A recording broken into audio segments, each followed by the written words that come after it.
ताकि, पौलुस कह रहा है ताकि मैं, मतलब ये सारी चीजों को करने का और कहने का मतलब ये है कि जिससे मैं, मेरी जो अंतिम चीज है वो ये है कि मैं उसकी मृत्यु नहीं लिखा हुआ है, मृत्यु के आखिरी वर्ड, 2 वर्ड को देखेंगे तो वहां पर क्या लिखा है, मृत्यु जय, बोलो जय। मृत्यु समापन को नहीं दर्शाती है, मृत्यु जयवंत को दर्शाती है। किसको दर्शाती है? हाँ, संसार के लोगों को मृत्यु जो है वो एक समापन को दर्शाएगी, मतलब समापन का मतलब होता है समाप्त को दर्शाएगी। लेकिन यीशु मसीह की जो मृत्यु है वो मृत्यु को नहीं, लेकिन मृत्यु जय को दर्शाती है। तो मृत्यु जय का मतलब होता है मर करके जीना, ठीक है कि नहीं, मर करके भी जिंदा रहना। तो पौलुस यहाँ पर बोल रहा है कि ये सारी चीजों को, जो अपन ने चारों बातों को सीखा, 4 डिजायर को उसने रखा, तो 4 डिजायर जो आपकी है, 4 चाहत जो है पौलुस आपकी 9वें वचन में, उसके बाद 10वें वचन में वो बता रहा है, क्लियर कर रहा है कि देखो मैं इसलिए कर रहा हूं ताकि मैं मसीह यीशु की ना मृत्युंजय की जो सामर्थ है, उस सामर्थ को और उसके साथ दुखों में सहभागी होने के मर्म को जानूं। आपको पता है उसके कहने का मतलब क्या है? जैसे यीशु मसीह मरा, यीशु मसीह जिया, यीशु मसीह ने मौत को हराया, मैं भी मौत को हराऊं। यीशु मसीह मर करके भी आज युगान युगन तक जीवित है, जिंदा। मतलब उस अनुभव को जरा आप फील करें कि आप मर गए और मरने के बाद आपको दफना दिया गया, लेकिन तीसरे दिन वापस आप उठ करके खड़े हो रहे हैं और वापस उन चीजों को देख रहे हैं, वापस अपने लोगों से मिल रहे हैं, वापस उन तमाम बातों को देख रहे हैं, जाग रहे हैं। आप पूरे होश हवास में, आपको पूरा विवेक, सब कुछ है, सब कुछ सुरक्षित है। आप तो उसको जानने, पौलुस की चाहत है। देखिए पौलुस की जहां आप प्रार्थनाओं को अध्ययन करेंगे ना, पौलुस की प्रार्थना, वो संसार में जरूर था, लेकिन संसारिक प्रार्थना उसके मुंह से निकलती ही नहीं थी, संसारिक चाहत उसके मुख से निकलती नहीं थी। अभी कुछ दिन पहले अपन ने एक चीज को शुरू किया था ना कि अपने को चाहत के विषय में, बाइबल से चाहत के विषय में प्रचार करना है। परमेश्वर की चाहत, जिस किसी की भी चाहत, शैतान की चाहत, पवित्र आत्मा की चाहत, प्रभु यीशु मसीह की चाहत के विषय में आपको ढूंढना है, चाहत के विषय में प्रचार करना है, ठीक है कि नहीं? समझ में आ रहा है? यहाँ पर पौलुस की चाहत, चौथी चाहत के बाद 5वीं चाहत जो उसकी है वो ये है कि मैं उसके मृत्युंजय की सामर्थ को और उसके साथ दुखों में सहभागी होने के मर्म को जान सकूं। आपको मालूम है ये वचन किससे संबंधित रखता है? बाइबल में आगे जाकर के आपको मिलेगा, मसीह जो उसके साथ दुख उठाते हैं वो उसके साथ राज्य भी करते हैं। नहीं, सॉरी, ऐसा नहीं है। यदि हम धीरज से सहते रहेंगे तो उसके साथ राज्य भी करेंगे। हाँ, ऐसा वचन लिखा हुआ है, यदि हम धीरज से सहते रहेंगे। क्या सहते रहेंगे? हर एक चीज को, हर एक बदनामी को, हर एक डांट को, हर एक उन चीजों को जो मसीह की वजह से हमारे जीवन में आ रही हैं। बहुत सारी मसीह को स्वीकार करने के बाद हमारे जीवन में रुकावट आती ना, तुमने धर्म बदल लिया, तुमने ये कर लिया, तुम ये कर रहे हो, तुम वो कर रहे हो, बहुत सारी चीजें हमको बोला जाता है। तुमको पैसा मिल रहा है, तुमको पैसे आते होंगे, बाहर से पैसे देते होंगे, तुमको जेल से के लिए ये वो हमके ढमके, बहुत सारी चीजें बोलते हैं। लेकिन जो यहाँ हमारे यहाँ आकर के और जा करके गए हैं, उन लोगों को मालूम है कि एक्चुअली पैसा कहाँ से आता है, ठीक है कि नहीं? दिन भर पल्लेदारी करने के बाद पैसा इकट्ठा करते हैं और महीने में एक बार जेल से के लिए निकलते हैं। समझ में आ रहा है? ये ऊपर से जा रहा है, ठीक। तो वापस पढ़ेंगे उसको। वहां पर लिखा है, मैं मृत्युंजय की सामर्थ को और मसीह के साथ दुखों में सहभागी होने के मर्म को जानूं। तो आपको और हमको उसकी फीलिंग्स को क्या करना है? महसूस करना है। जिस रास्ते से यीशु मसीह होकर के गुजरा, उस रास्ते से जाने की बात पौलुस कर रहा है। यीशु मसीह कौन से रास्ते से गए? फूलों वाले रास्ते से गए कि दुखों वाले रास्ते से गए? हाँ, यही तो यहाँ पर लिखा है, उसके साथ दुखों में सहभागी मतलब साथ, शामिल होना चाहता, ठीक है कि नहीं? शामिल होने के उस मर्म को, उस अनुभव को मैं क्या कर सकूं? जान सकूं। कैसा अनुभव हुआ, कैसा वो सब चीजें हुआ, तभी के लिए तो पौलुस आगे जाकर के बोलता है कि परमेश्वर ने अपनी पूरी सहनशीलता मेरे अंदर, ये प्रार्थना उसकी पूरी हुआ है। ये जो प्रार्थना यहाँ पर कर रहा है, ये जो अपनी डिजायर को यहाँ पर रख रहा है, इस डिजायर को पूरा किया गया है बाइबल के अंदर। तभी के लिए वो बोला, जब उसने बोला ना कि मैं, परमेश्वर ने मसीह ने अपनी पूरी सहनशीलता को मेरे अंदर दिखाया, तो ऐसे ही दिखाया। कैसे दिखाया? ये प्रार्थना के बदले में ही दिखाया। ये प्रार्थना किया, ये डिजायर को रखा, और परमेश्वर अच्छे से जानते थे कि ये इसकी चाहत है। क्या चाहत है? कि पौलुस मृत्युंजय की सामर्थ को जाने, पौलुस मेरे दुखों में सहभागी हो। तो इन चीजों को, जो प्रार्थना उसने किया, इन चीजों को परमेश्वर ने उसके जीवन में प्रकट भी किया, दिखाया भी। ठीक, दुखों में सहभागी होने के मर्म को, अनुभव को मैं क्या कर सकूं? जान सकूं। और परमेश्वर ने उसको अनुभव को क्या किया? जाहिर भी किया, दिखाया भी, उसकी इस डिजायर, उसकी इस चाहत को पूरा भी किया। ठीक, उसके आगे लिखा हुआ है, और उसकी मृत्यु की समानता को प्राप्त करूं। यीशु मसीह जैसे मृत्युओं को प्राप्त किया, मृत्युंजय को प्राप्त किया, उसी प्रकार मैं उसकी, यानी कि प्रभु यीशु मसीह की जो मृत्यु है, मृत्यु की समानता को प्राप्त करूं। जैसे यीशु मसीह को लोगों ने, जैसे यीशु मसीह के साथ लोगों ने किया, वैसे ही उसके साथ भी हो, और वैसा ही उसके साथ हुआ भी। जाग रहे? समझ में आ रहा है? हाँ, पौलुस और यीशु मसीह एक ही बंदा है जिसने कहा कि मेरी सी चाल चलो, क्योंकि मैं मसीह की चाल चलता हूं। जाग रहे? वरना और किसी व्यक्ति ने नहीं कहा कि मेरी सी चाल चलो। एक ही व्यक्ति है जिसने बाइबल के अंदर इस बात को कहा है, और एक ही व्यक्ति है।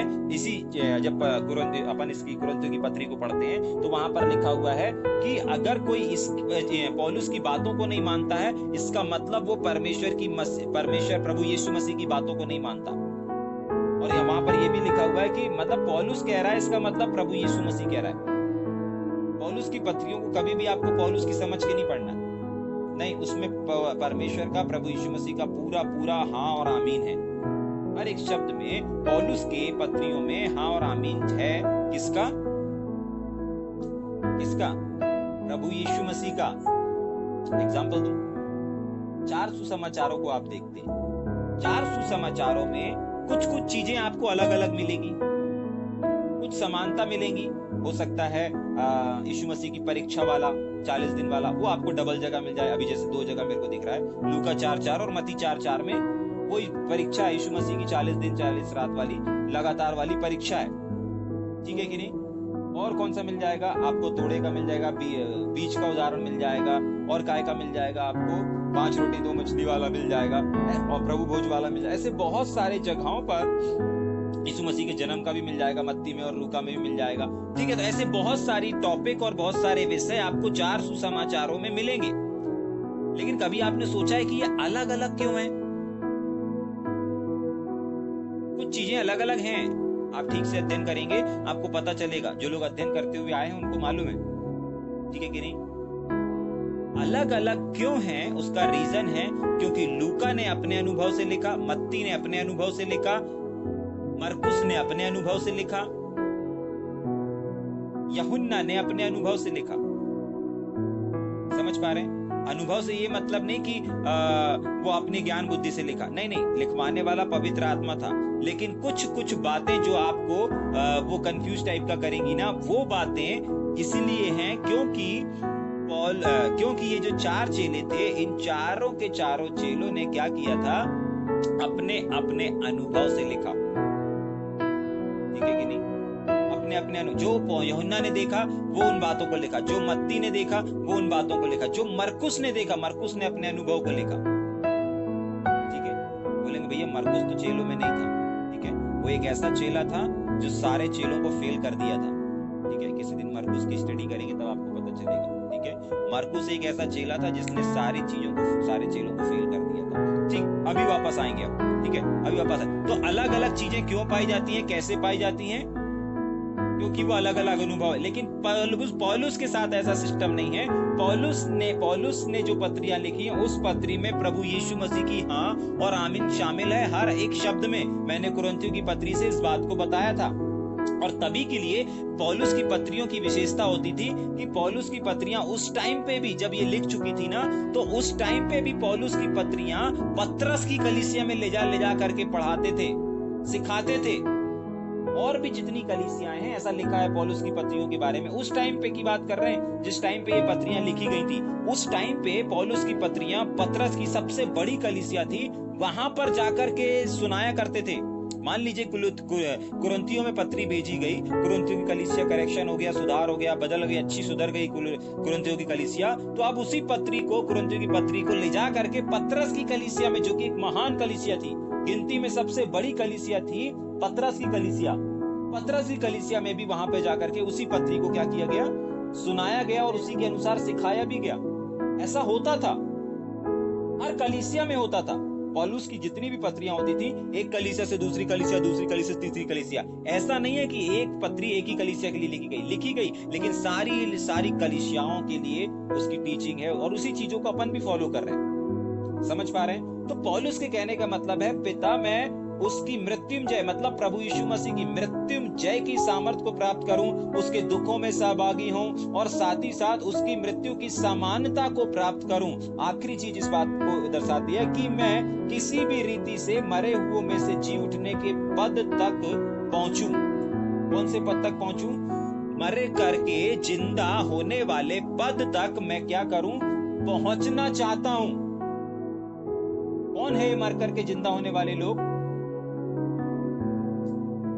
आपको मालूम है, मर करके, आज अगर एक इंसान, ध्यान से सुन लीजिएगा इस बात को, गलत जवाब दिए इसलिए वापस बता रहा हूं मैं, ठीक है?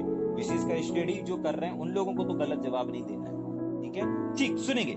आज अगर एक विश्वासी भाई मर जाता है, आज अगर एक विश्वासी भाई मर जाता है, क्या, कौन से वचन को देख रहे हैं? 11 वचन को ना, कि मैं किसी भी रीति से मरे हुओं में से जी उठने के पद तक पहुंचूं, ठीक है? आज अगर एक विश्वासी भाई मर जाता है, ठीक है, तो सवाल यह है कि वो जाता कहां है, ठीक है? इसके बाद फिर अपन शुरू करेंगे दूसरे विषय को ना, ठीक है? तो वो जाता कहां है? नरक में जाएगा या स्वर्ग में जाएगा? हाँ, दोनों जगह नहीं जाएगा। अगर उसने, एक विश्वासी ने अच्छे जीवन को जिया है, अच्छे कामों को किया है, तो उसके लिए एक गेस्ट हाउस तैयार है, ठीक है कि नहीं? जिसको बाइबल बताती है अब्राहम की गोद, जिसको छोटा स्वर्ग कहा गया है और वैज्ञानिकों ने खोज करके निकाला है और उसको कहा गया है क्रिस्टल सिटी। कौन सी सिटी? हाँ, जो जो तीसरे स्वर्ग के, तीसरे आसमान के निचले भाग में है, ठीक है कि नहीं? कौन से भाग में है? हाँ, तीसरे आसमान में स्वर्ग है और स्वर्ग के पहले एक गेस्ट हाउस बनाया गया है। ये सब बाइबल में दिया है, ठीक है? सब बाइबल में दर्ज है, अपन ने स्टडी करा चुका है, ठीक? वापस अभी फिर से मिलेगा, अपन को फिर से मिलेगा जब अपन 15-17 की किताब में और आगे जैसे पत्रियों में बढ़ेंगे ना, वापस मिलेगा। लेकिन अभी मैं आप लोग को समझाने के लिए कि वो बात जाते कहां, इस बात को बता के आगे चलेंगे, ठीक है? तो वो तीसरे स्वर्ग में नहीं, परंतु उसके नीचे एक और स्वर्ग है, एक और जगह है जिसको बोला गया गेस्ट हाउस, जिसको बाइबल बताती है अब्राहम की गोद। अगर इस दृश्य को आपको देखना है तो आपको शायद लूका में जाना पड़ेगा और लूका 16 या फिर 19 अध्याय में आप देखेंगे, आप सबको मालूम होगा धनवान और लाजर की कहानी को।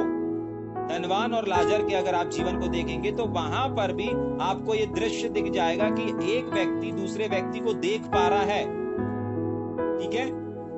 हाँ, एक व्यक्ति दूसरे व्यक्ति को देख पा रहा है। लूका 16 के 19 वचन से लेकर के 31 वचन तक, तो यहाँ पर आप पढ़ेंगे जिसको अब्राहम की गोद कहा गया है। और धनवान और लाजर की कहानी को आप सब जानते हैं, जिन्होंने स्टडी किया उन लोगों को भी बेहतर रीति से मालूम है, ठीक? लेकिन वापस हम ध्यान सुनेंगे, वो एक अच्छा काम किया हुआ व्यक्ति कहाँ जाएगा? क्रिस्टल सिटी, जिसको यहाँ पर अब्राहम की गोद बोला गया है, ठीक है कि नहीं? और दूसरा व्यक्ति कहाँ जाएगा? वो जो धनवान वहां तड़प रहा है ना, वो नर्क नहीं है, वो नर्क नहीं है, वो इस धरती के 3000 किलोमीटर गहराई के नीचे, जहां पर वैज्ञानिकों ने आज भी, अभी भी, ठीक है कि नहीं, एक बड़ी सुरंग करके, आप अगर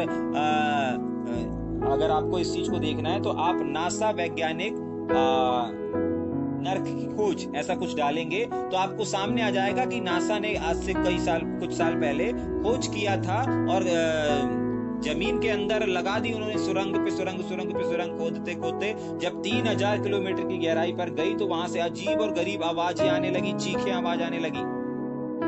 मैंने इसके पहले यूट्यूब में बताया था इस चीज को, ठीक है कि नहीं?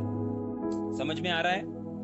हाँ, तो जो गलत काम करके आज खत्म हो जाते हैं तो वो लोग वहां जाएंगे इस धरती के 3000 किलोमीटर की गहराई के अंदर जहां पर धनवान गया था। तो भैया स्वर्ग कब जाएंगे? स्वर्ग तब जाएंगे जब यीशु मसीह बादलों पर आएगा, जो जिंदा होंगे उसके लोग उनको उठा लेगा, और जो मर गए हैं उनको कब्रों में से निकल करके, पहले तो कब्रें खुलेंगी, बाद में जिंदा उठाए लिए जाएंगे। पहले वो लोग प्राप्त करेंगे, जो मर चुके हैं पहला स्थान उनको दिया जाएगा, पहले मुर्दे जी उठेंगे, उसके बाद जो जिंदा हैं वो उठाए जाएंगे।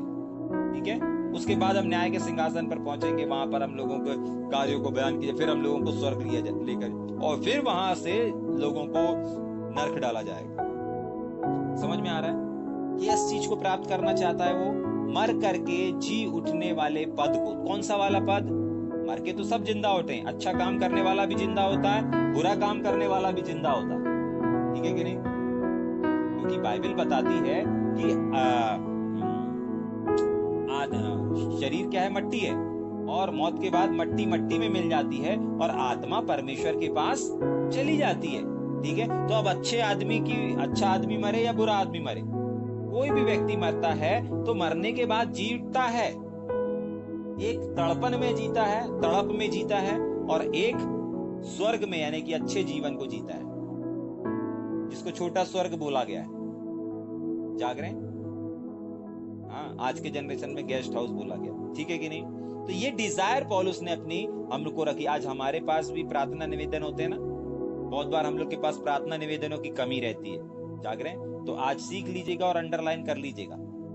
और आत्मिक प्रार्थनाओं के बारे में अगर आपको देखना है या विषय बनाना है, टॉपिक बनाना है, तो आप इससे टॉपिक भी बना सकते हैं, आत्मिक प्रार्थना, है ना? तो यहाँ पर कितने चाहतों को, कितनी प्रार्थना निवेदन को उसने यहाँ पर दिया, 9 वचन से हम देख सकते हैं। ठीक है कि नहीं? 4 से 5 आत्मिक प्रार्थना को, आत्मिक विषयों को आप लोगों को बता सकते हैं, लोगों को सिखा सकते हैं। जाग रहे हैं? समझ में आ रहा है या ऊपर से जा रहा है?